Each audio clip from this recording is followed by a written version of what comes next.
Now. A little something for the weekend with Sam Hunt.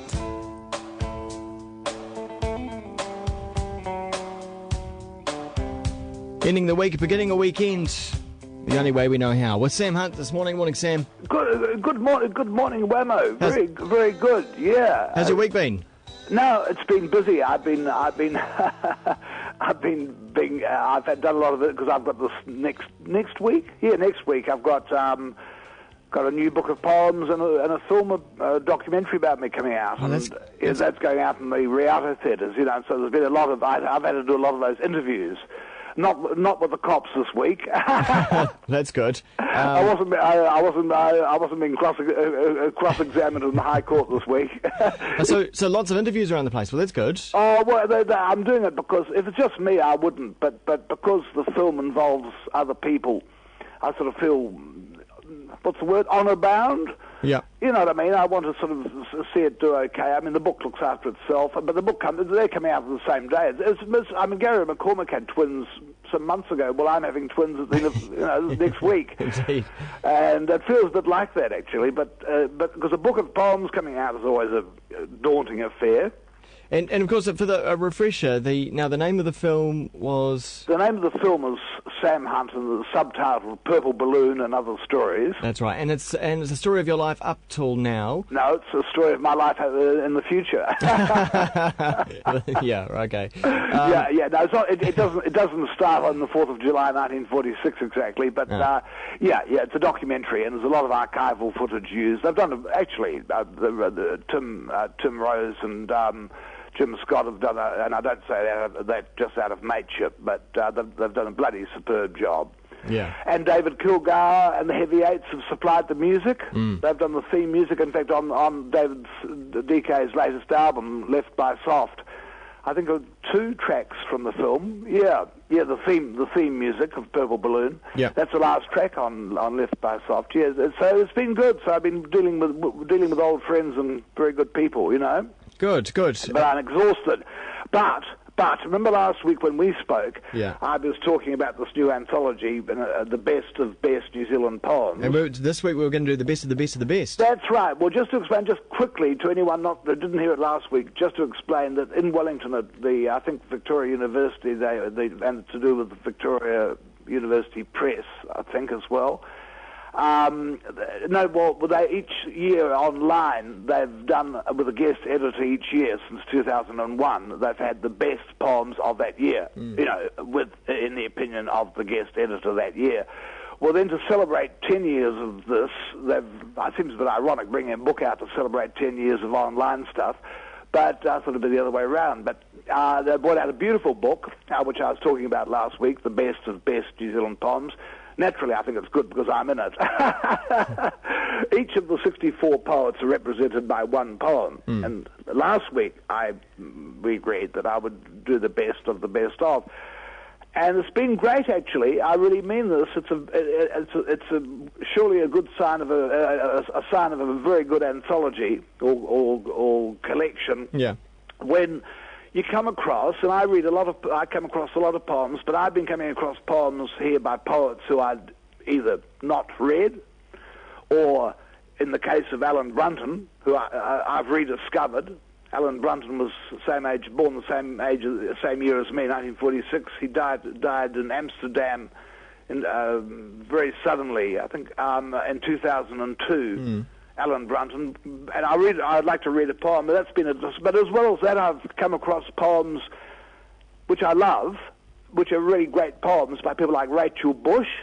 I don't know why, but I never read Rachel Bush's poems, and James Brown, and there's a poem by Vivian Plum called Goldfish. Yeah.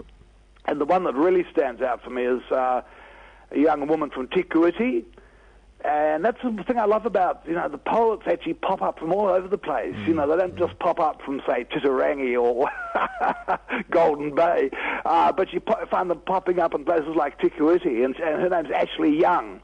And she's got a poem which next week, if I remember, I'd like to tell, called Certain Trees. It's a very sinister poem. Okay. Beautiful poem. Yep. But going back to Alan Brunton, who, as I say, was born in 1946, I mean, back in 1975, I did a tour with him, and that particular tour was 4 Poets Tour 1975. There was a later one in 79, but that one in 75 was Alan Brunton, Dennis Glover, and Hone Tufare and myself, and we did a 8-week tour of New Zealand. And I got to know Alan's work, obviously, on that tour. We were quite young blokes then, but sort of lost track of his work, and but here's what a good anthology can do. You know, it can rekindle some lamp that's sort of somehow gone out, and certainly the case for me with Alan Brunton's work. You know, and I've come to realise 9 years since a contemporary of mine has died. You know, what a wonderful poet he is. Yeah. As is in this one, which is called Movie, and he writes in the back of the book just a little bit about this film, this poem that I'm about to read, which is called Movie. Just a bit about Alan Brunton, for those who don't know. I'd forgotten these things. He was born Christchurch 46, died suddenly Amsterdam 2002. He published 9 books of poems, including Ecstasy, and a compact disc called 33 Perfumes of Pleasure, which I've got, which is sort of okay. I'm not so keen on that. That's just me. But with Sally Rodwell, he was the founder of Red Mole. You know Red Mole? No.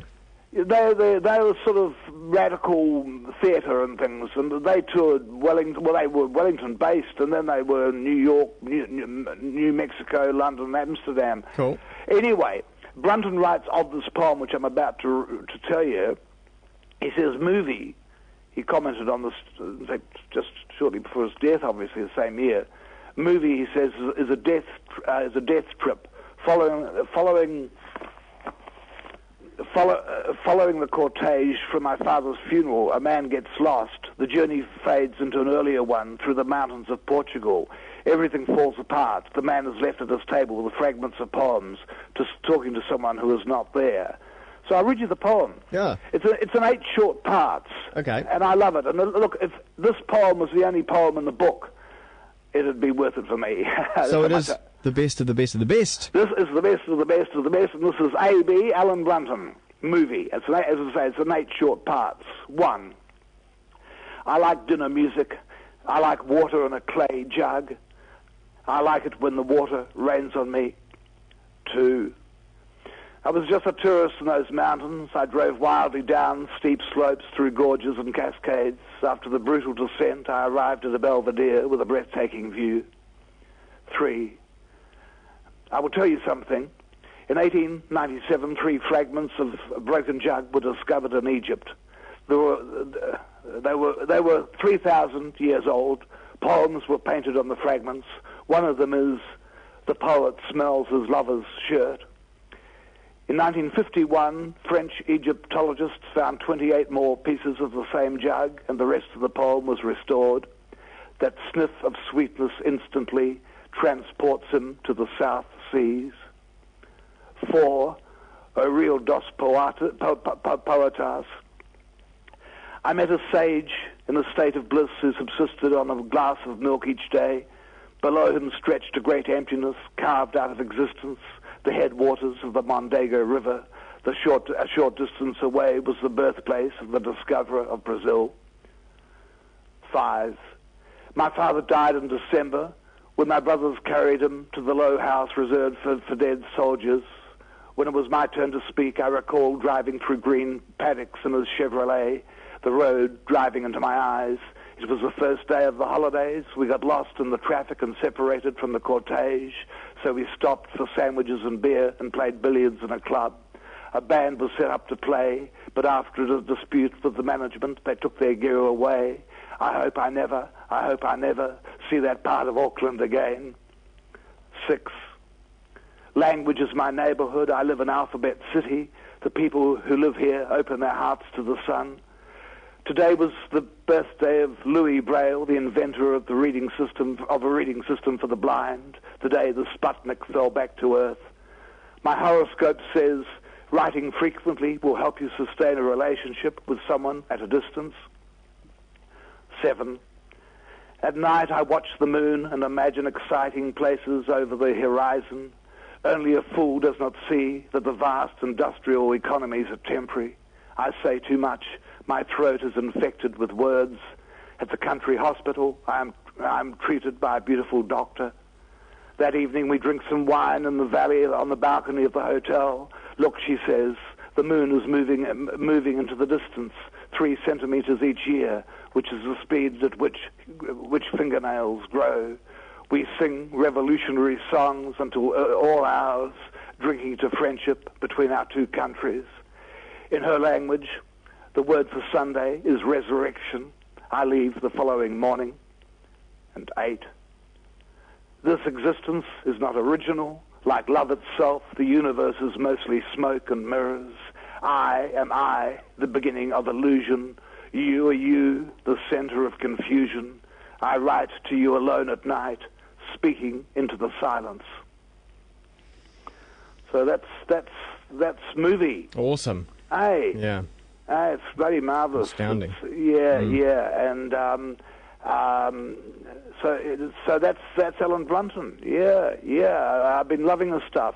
And maybe next week, if I could be like to sort of bring in some of these other discoveries that I've had thanks to the book. We'll and go to the last thing, Wham, I want to sound like is I'm promoting the book because of any connections. It's simply not that. I couldn't give a tuppenny toss about a lot of anthologies which I also happen to be in that come out. You know, they don't get my wheels spinning.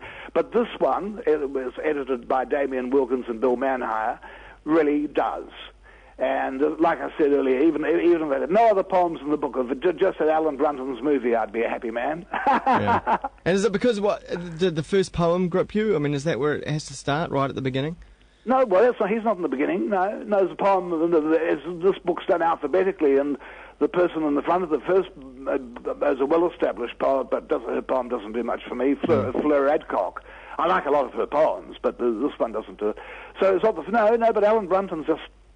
Suddenly you read it and you think, shit, this is something's going on here, and it's very good. So there we are. That's something for the weekend, I suppose. Indeed, it is. Thanks very much, Sam. And what about you? What are you doing? Gary Newman this weekend. Going what? Gary Newman. He's Gary Newman? Yes. Oh, I thought you meant you're going on a tour on the Newman's buses. I don't know.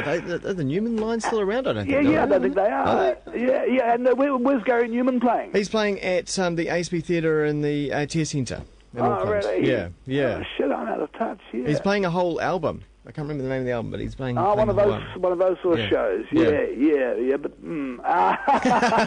not for you then. Well, over choreographed shows, although at the same time a well choreographed show, like good examples, Leonard Cohen. Yeah. I suppose allow space for other things to happen, but generally I prefer the more mercurial performers like Bob Dylan and. It does seem to be the vogue at the moment. A lot of bands reforming, say from the 70s and 80s, and performing whole albums, and they're doing the tour based on a whole album. The one from the early 90s I saw at the Big Day Out was one called Primal Scream. They did their album Screamadelica, but that was amazing. Yeah, and of course Van Morrison sort of did an updated one of one of his very early albums. Astral Weeks. Right. He's done another version of that, but I don't know. I don't know. I mean, maybe I could reform. I could put all my bits together and go on to. Well, you'd do a whole book, wouldn't you? I'm not going to reform. I'm already going. Thank you. Yeah, that's true. Yeah, I'm already on the road. I don't have to get off the road to get back on it again. although I like to take a few back roads on the way. Good on you, Whammo. Cheers, Sam. Talk to you next week. See ya. That was a little something for the weekend with Sam Hunt, only on Kiwi